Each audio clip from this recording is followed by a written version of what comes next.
Hey book people, I am here to show you my compulsive book buying habits for this month. This is pretty crazy for me. So, a little bit backstory. So, I have been weighing up the reward systems for the different bookshops around me. So, people that aren't in Canberra, Australia region, the main contenders are Dymocks and QBD. There's also this kind of like a really hipster little one that's kind of overpriced that's like 5 minutes from my house called Bookface. And so, once I decided which one was better, it's QBD by the way, I went and looked at what I needed to do to become a gold member, because gold member has most rewards for QBD versus Dymocks. And so I was like, okay, I need to spend X amount of dollars this year. So I was just like, well, I want to buy that anyway. I might just let myself loose a bit. I get to the counter and she goes, oh, you could just pay like a one-off $50 and be a gold member. Which I was like, thank you. But it's also too late and that didn't stop me from going shopping again. So here are the books I bought. Enjoy. First little number I picked up is Utopia by Thomas More.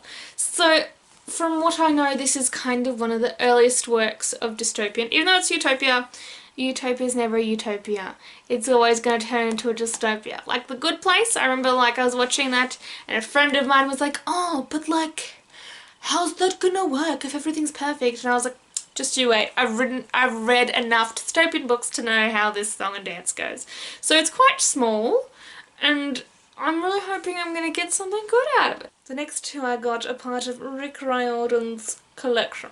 And of course I'm talking about these whoppers of Greek heroes and Greek gods. And so obviously Rick Riordan's amazing, and I don't usually buy his books. Like I have the Percy Jackson series, the rest I've just read at the library, but I think these are really good just to like have forever, to read to the children that I will have one day, or the children that I teach even, and plus they're only like $15 each, which is insanely. Speaking of cheap hardback Rick Riordan, I grabbed The Sword of Summer, and usually it's really hard to find these hardback American covers, so I really liked this first one. The second one was still good, the third one kind of lost me a bit, but I was like $10, yeah, good.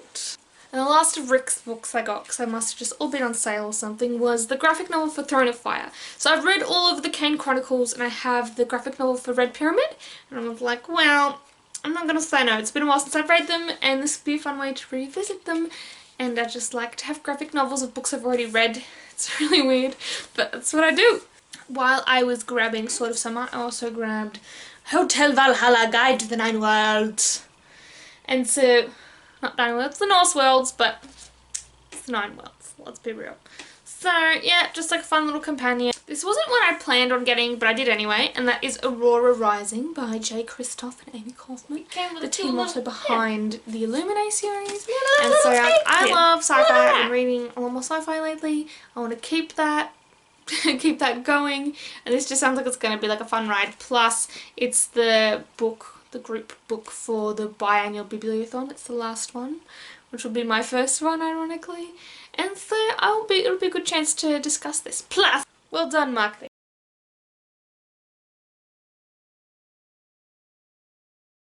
The novel I got is 5 Feet Apart by these three authors: Rachel Lippincott, Mickey Daughtry, and Tobias Iaconis.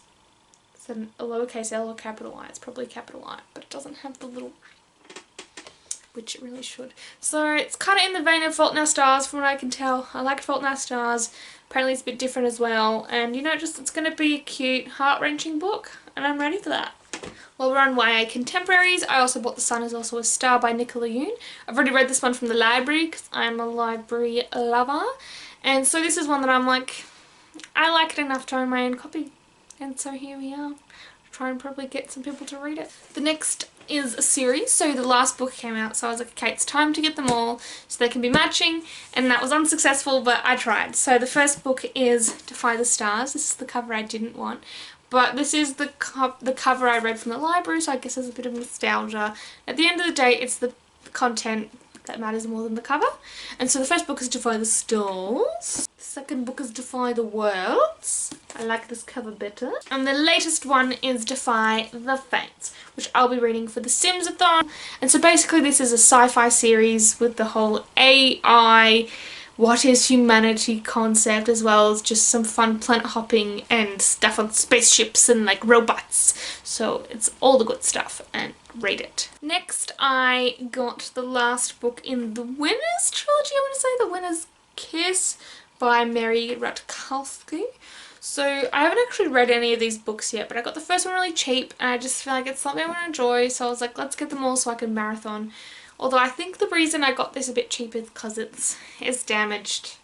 I don't know if you can see that, but it's like the back cover and like a chunk of page at the back are like ripped.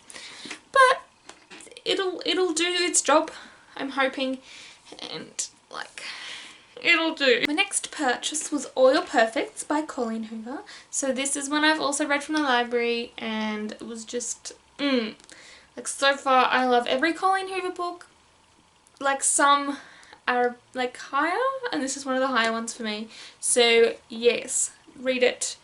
It is adult and a bit like emotional, so just know that going into it. If you're expecting like light fluffy romance, it's gonna be that's gonna be like sprinkled in with like heart crushing themes.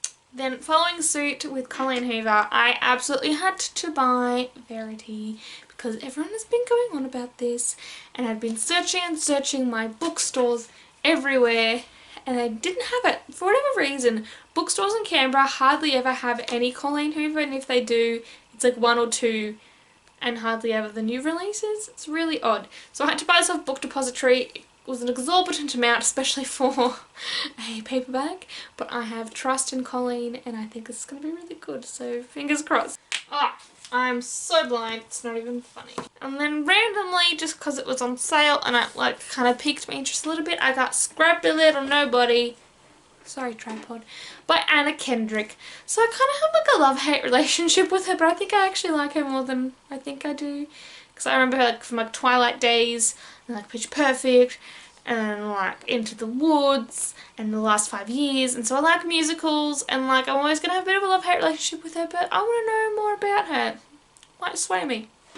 And along with every other basic booktuber who's a slave to Cassandra Clare, I got The Red Scrolls of Magic by Cassandra Clare.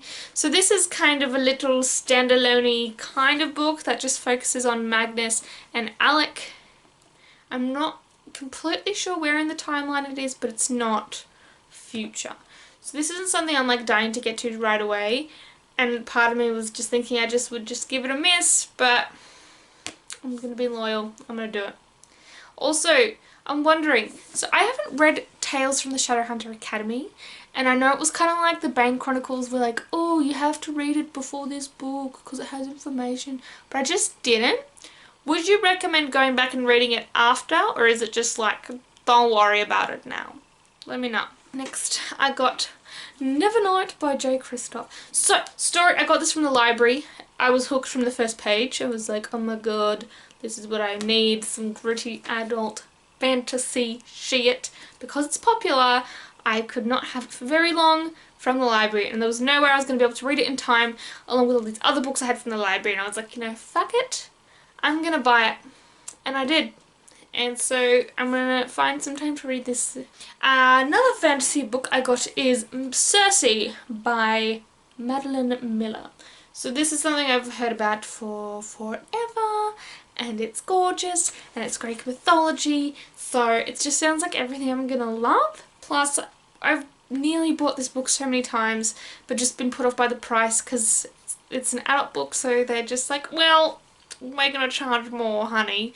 But I found it at a Big W for $12, and that was it really. And the last book I bought this month was The Wicked King by Holly Black. So I know I'm so late getting this.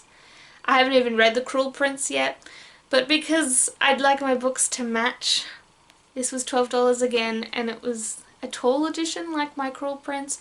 And I think I'm gonna like it because I bought Cruel Prince off the end of like the Lady Midnight phase of Cassandra Clare's books, and so it's like I'm just like I want more Fae. So like, this is gonna do it. And I know the last book's coming out soon, so if I like it, it's there. Alright, so let me know if you've read any of these books, if any of these books are on your TBR. Just opinions, let me know. And I'll see you next time. Bye.